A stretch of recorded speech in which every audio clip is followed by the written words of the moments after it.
सर्व बुद्धिस्ट आंबेडकरवादी जनतेला माझा एक प्रश्न आहे, उत्तर नक्की द्या. पण याचे उत्तर तुमच्याकडे आहे की नाही हाच मोठा प्रश्न आहे. उत्तर असेल तर द्या, नसेल तर सर्च करा. 14 एप्रिलला बुद्धिस्ट लोकांची प्रत्येक एरियातून रॅली निघते आणि या एरिया वाईज निघालेल्या मिरवणुका जेव्हा शहरात पोहोचतात, एकत्र येतात, तेव्हा लांबच लांब असा आंबेडकरी जनसागर वाहत दिसतो. ही रॅली सुरू तर होते, पण संपते कुठे हेच कळत नाही, एवढी लांब असते. मग ही जनसंख्या मतदानाच्या वेळेस जाते कुठे? चला आणखी थोडं स्पष्ट बोलते. मग ही सागर रुफी अफाट जनसंख्या वंचित बहुजन आघाडीला मत देण्याच्या वेळेस कुठे वाहून जाते? का बरं वंचित बहुजन आघाडीचा एकही उमेदवार निवडून येत नाही? याचं काय कारण असेल? उत्तर असेल तर नक्की द्या, नसेल तर स्वतःला हा प्रश्न विचारा आणि उत्तर तयार करा. का बरं आंबेडकरी जनता मत दान करताना आंबेडकर ह्याच नावाची गद्दारी करतात? 14 एप्रिलच्या रॅलीत काय असते?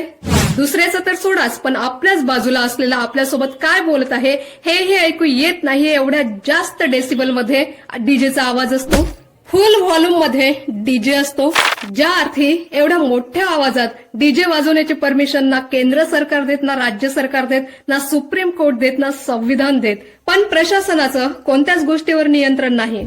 डीजेवर डान्स केला जातो, प्रत्येकाच्या चेहऱ्यावर स्माइल असते, प्रत्येक जण खुश दिसतात, एकंदरीत प्रत्येक जण हॅपीनेसच्या आकाशात स्टार सारखे चमकतात. आणि हे हॅपीनेस कशाचं असते? तर डॉक्टर B.R. आंबेडकर यांचे या पृथ्वीवर जन्म घेतल्याचं असते. मग वंचित बहुजन आघाडीला मत देताना हे चमकणारे तारे कुठे लुप्त होतात? का बरं वंचित बहुजन आघाडीला आपली सत्ता स्थापन करण्यापासून वंचित ठेवले जाते?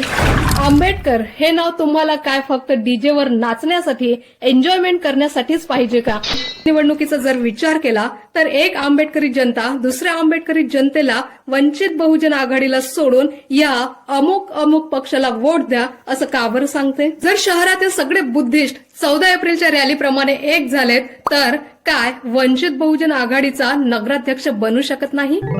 बटेंगे तो हटेंगे, मिलेंगे तो टिकेंगे च्या तत्वावर जर आंबेडकरी जनतेने प्रामाणिकपणा दाखवून एकी दाखवली आणि आपली मते इकडे तिकडे भटकू नाही दिलीत तर वंचित बहुजन आघाडीची सत्ता स्थापन करणे शक्य नाही का? आम्ही आमच्याशीच प्रामाणिक नाही आहोत आणि सांगत आहोत की याला वोट द्या, त्याला वोट द्या. ही आंबेडकर या नावाची गद्दारी नाही तर मग काय आहे?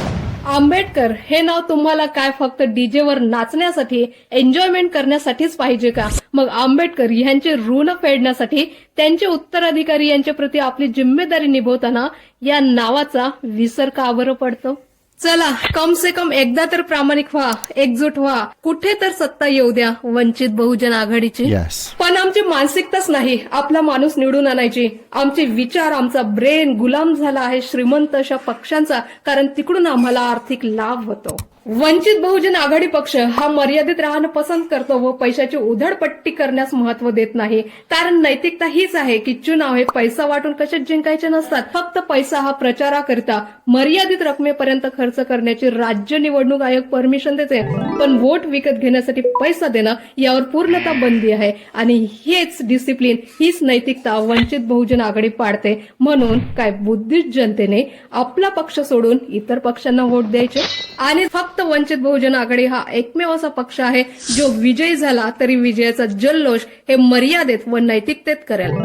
आणि शांतता व सुव्यवस्था टिकून राहावी यासाठीच देशाचं संविधान असते. वंचित बहुजन आघाडी वोट कधीच विकत घेत नाही. म्हणून मत दान देण्यासाठी जो बुद्धिस्ट प्रामाणिक असेल तोच वंचित बहुजन आघाडीला वोट देईल, पण जो आपल्या मताची विक्री करेल तोच आपल्याशी गद्दारी करेल. मला एकदा तरी कुठेतरी वंचित बहुजन आघाडीची सत्ता बघायची आहे आणि आंबेडकरी जनतेचे एम्पॉवरमेंट बघायचे आहे.